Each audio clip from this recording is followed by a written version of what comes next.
There was once an emperor, and for many years, Europe had learned to fear the sound of his name. Maps changed when he moved, thrones trembled, and armies gave way. But in 1812, Napoleon Bonaparte made a decision that did not simply become a military campaign, it became the beginning of his undoing. Many people say Napoleon was defeated in Russia by winter. But that is only part of the truth. The disaster began long before the snow, before the frozen roads, before the dying horses, before the soldiers collapsed in the cold. It began with a belief that Russia would obey the same rules that had broken the rest of Europe, and that belief would cost him everything. In the summer of 1812, Napoleon still seemed like the master of the continent. His empire had been built by war, strengthened by law, and protected by fear. But France and Russia were no longer true partners. The alliance after Tilsit had weakened. Trade tensions had grown, and Tsar Alexander I was no longer willing to submit to Napoleon's continental system. For Napoleon, this was not a minor diplomatic problem. It was a challenge to his authority, and he was not a man who tolerated defiance. On the 24th of June, 1812, the Grande Armée crossed the Niemen River. It was one of the largest invasion forces Europe had ever seen. Hundreds of thousands of men, French, Polish, German, Italian, Prussian, Austrian, and others. On paper, it looked unstoppable. But from the very beginning, there was a hidden weakness. This was a massive army, made up of many peoples, stretched across enormous distances, dependent on supply lines that grew longer, weaker, and more fragile with every step forward. Napoleon's plan was simple and familiar. Advance quickly, force the Russian army into one decisive battle, destroy it, and then win peace. This method had worked against other European powers, but Russia was not Austria, and it was not Prussia. Russia had space, time, endurance, and commanders who understood that survival could matter more than pride. The Russians refused to give Napoleon the battle he wanted. At first, they kept retreating, giving up ground, but preserving the army, Barclay de Tolly, and later Kutuzov, understood something Napoleon did not fully appreciate, that every mile the French marched inward made them weaker and made Russia stronger. Villages were emptied, supplies disappeared, fields were stripped. The land itself was turned against the invader. And so, before the great battle even came, Napoleon's army was already beginning to decay. Heat, disease, desertion, lack of food, dying horses, exhaustion, and the endless march. All of it was slowly destroying the strength of the invasion. This is one of the great truths of history. Armies are not always destroyed by battle. Sometimes they are destroyed by distance, by hunger, and by time. In August, Napoleon reached Smolensk. There, he won a battle, but not the kind of victory he needed. The city was taken. Yet the Russian army escaped again, and that meant the war did not end. Napoleon kept advancing, deeper and deeper, farther from France, farther from stable supply, and closer to the heart of danger. Then came Borodino. On the 7th of September, 1812, one of the bloodiest battles of the age. It was a brutal contest, loud, chaotic, and devastating. The French forced the Russians back, and on the surface, Napoleon had won. But Borodino was not a decisive triumph. The Russian army was battered, not destroyed. Kutuzov retreated, but he kept the army alive, and that single fact mattered more than the field itself. At Borodino, Napoleon made one of his most debated choices. He did not fully commit the Imperial Guard, his finest reserve. Some say he was cautious. Others say he let victory slip away. But whatever the judgment, the outcome was clear. He opened the road to Moscow, yet failed to crush the power that could continue the war. A week later, Napoleon entered Moscow on the 15th of September. He may have expected that the capture of the old capital would force Tsar Alexander to negotiate. That had been the logic of so many earlier campaigns: seize the political center, and peace follows. But Moscow was not waiting to surrender. Much of it had been abandoned, and soon it began to burn. The fire in Moscow changed everything. Napoleon had entered a great city, but not a useful one.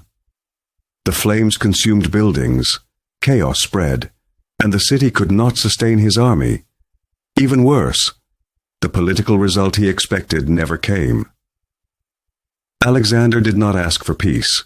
He did not bend. He did not answer in the way Napoleon had assumed he would. And in that silence, the invasion began to collapse, not only as a campaign, but as an idea. That was one of Napoleon's greatest miscalculations. He believed that taking Moscow meant ending the war, but Russia was larger than its cities, larger than its symbols, and stronger in suffering than he had imagined. Napoleon waited in Moscow, hoping for negotiations, but hope is a weak substitute for strategy, and time was no longer on his side. This is where the deeper reasons for the catastrophe become clear. First, Napoleon misread the political will of Alexander. Second, he failed to destroy the Russian army. Third, logistics were collapsing under the weight of distance. Fourth, the scorched earth strategy denied his men food and shelter. Fifth, disease, fatigue, desertion, and disorder were eating the army alive. Winter would later make everything worse, but the campaign was already dying, long before the cold delivered its final blow. On the 19th of October, Napoleon left Moscow. At last, he understood that staying meant ruin. He tried to move toward richer lands in the south, but Russian resistance near Maloyaroslavets forced him back, onto the same devastated Smolensk road, the very road already stripped bare by war. Now his army would retreat along a path, where little remained to feed men or horses, and where suffering waited at every step. The retreat from Moscow became more terrible than many battles. Hunger spread, discipline faded, horses died, artillery was abandoned, wagons were left behind, cold tightened its grip, and the army that had entered Russia like a giant began to disintegrate into broken fragments. Glory meant nothing now. Titles meant nothing. Past victories meant nothing. Men needed bread, warmth, and survival, and too often, they found none of it. The Russians did not need to destroy Napoleon in one grand blow. They let weather, exhaustion, fear, and constant pressure do their work. Cossacks harassed the retreat, partisans struck, and the French army continued to shrink, not by hundreds, but by thousands, again and again. The deeper truth of 1812 is this: Napoleon was not simply defeated by a battle. He was consumed by a campaign. Then came the Berezina, one of the darkest scenes of the retreat. In late November, Napoleon's remaining forces reached the river under enormous pressure. Bridges had to be built quickly, while Russian forces closed in. Panic, desperation, heroism, confusion, all met there. Some crossed, many did not. Berezina entered history not just as a crossing, but as a symbol of ruin, survival, and the final cost of a shattered dream. By December, the invasion was finished in all but name. Napoleon left the remnants of the army and hurried back toward Paris. because even he understood that the political shock of this disaster might be as dangerous as the disaster itself. Of the vast force that had entered Russia, only a fraction returned. The numbers told a story too terrible to disguise. One of the greatest armies in Europe had been broken. And with that, something even larger was lost. Napoleon did not lose only soldiers. He lost the myth of invincibility. Until 1812, many believed he could not truly be defeated. After Russia, Europe saw that he could. And once that belief died, the foundations of his empire began to crack. New coalitions formed. Old fears changed shape, and the road to his downfall opened before him. So why did Napoleon's invasion of Russia become a catastrophe? Because he believed speed could conquer distance. Because he believed one city could break one empire. Because he believed his enemies would follow the logic of his past victories. But Russia answered with retreat, with endurance, with fire, with silence, and with the sheer cruelty of space and time, until the emperor, who had once bent Europe to his will, could no longer command even the fate of his own army. And perhaps that is the saddest truth of all. The greatest disasters in history are rarely born in one moment. They begin with confidence, then become misjudgment, then delay, then silence, then ruin. Napoleon's march into Russia began with power, with banners, with drums, and with certainty. But it ended in hunger, in frost, in smoke, and in the terrible discovery that even the greatest conqueror has limits. History reminds us that empires are not destroyed only by enemies.